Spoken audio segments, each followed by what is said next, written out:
disais que ça a été réparti sur 6 régions, donc la région de Bouarfa plutôt, c'est la région qui a été en définitive retenue, parce qu'une fois sur place, on s'est rendu compte que c'est la population qui est en relation avec les subsahariens. Et donc l'enquête a été encadrée, a été réalisée par des enquêteurs appartenant justement aux Croissants Rouges, des volontaires, dans 5 sites. Ce sont des volontaires du Croissant Rouge qui ont justement administré le questionnaire. Et à Rabat, on a associé justement à ce travail des étudiants de master, ce qui était justement une valeur ajoutée parce que ça a permis aussi d'avoir la réaction de l'université. Donc, même si beaucoup de volontaires étaient aussi des universitaires.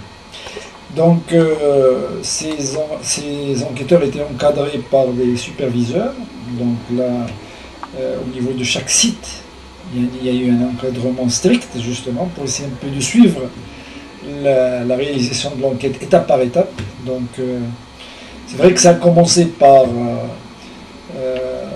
organiser la formation de ces enquêteurs. Ça a été fait à Mahdia, au centre du Croissant Rouge. Mais après, sur le terrain, il y a eu justement chaque fois un rappel des principales directives et instructions qui ont été données au niveau de Mahdia. Et donc, ça commence comme ça. Et puis, on essaie un peu de faire de la simulation.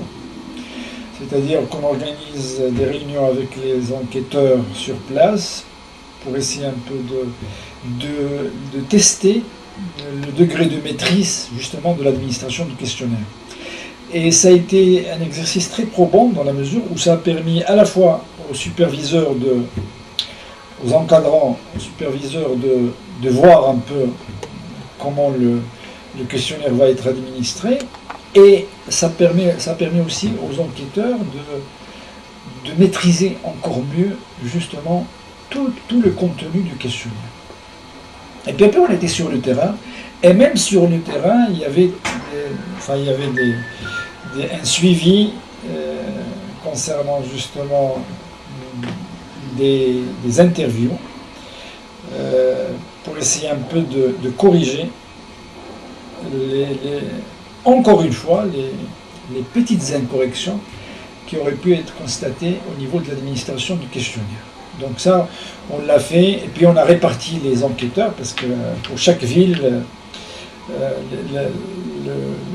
les questionnaires ont été répartis entre 2-3, selon l'importance du site, entre 2-3 enquêteurs. Et donc, avec chaque enquêteur, cet exercice est fait avec chaque enquêteur. Bon, parfois, on était 2 superviseurs à être dans un site, et donc on suit l'enquêteur dans sa manière d'aborder la personne interviewée, dans sa manière de le saluer, dans sa manière de le sensibiliser, dans sa manière de le convaincre, dans sa manière de le mettre en confiance. Donc tout ça dans un souci d'avoir justement des réponses sincères.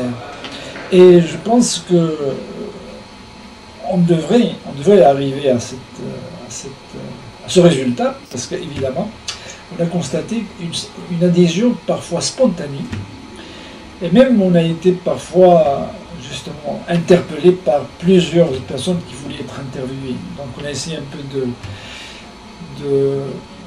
de calmer le jeu, si j'ose dire. Et donc on a essayé un peu de dire à ces personnes, attendez, parce que là, celui qui doit répondre, c'est celui qui est interviewé. Les autres doivent attendre. Et ainsi, justement, ça nous a permis aussi, au niveau de l'organisation, de mener à bon terme, justement, cette enquête. Maintenant, on est dans la phase du traitement, donc il est finalisé. Maintenant, on passe à la phase de l'analyse. Voilà. D'accord, merci. On a essayé justement d'adapter la manière, le comportement de l'enquêteur à son environnement culturel. Et c'est la raison pour laquelle, par exemple, les formules de politesse, on a essayé un peu d'utiliser pour aborder la personne interviewée. La formule de politesse change d'une région à l'autre. Et on a essayé un peu de cibler ces formules pour essayer un peu de mieux convaincre l'interviewé pour répondre. Et par exemple, et mieux que ça, c'est-à-dire que dans certains sites, par exemple à Nador ou à Bouarfa, le questionnaire a été administré en berbère, c'est-à-dire en tamazert, donc en rifin, en l'occurrence à Nador. Et justement, ça permet une adhésion spontanée justement des personnes interviewées. Ça permet d'installer la confiance d'une manière extraordinaire. Bon, c'est vrai que moi j'étais à Nador, donc j'étais un observateur de tout ce scénario, et on a eu droit même à des invitations en maison, et mieux que ça, parce que la confiance était telle qu'on a constaté que des femmes ont accepté de se soumettre à ce jeu de l'interview,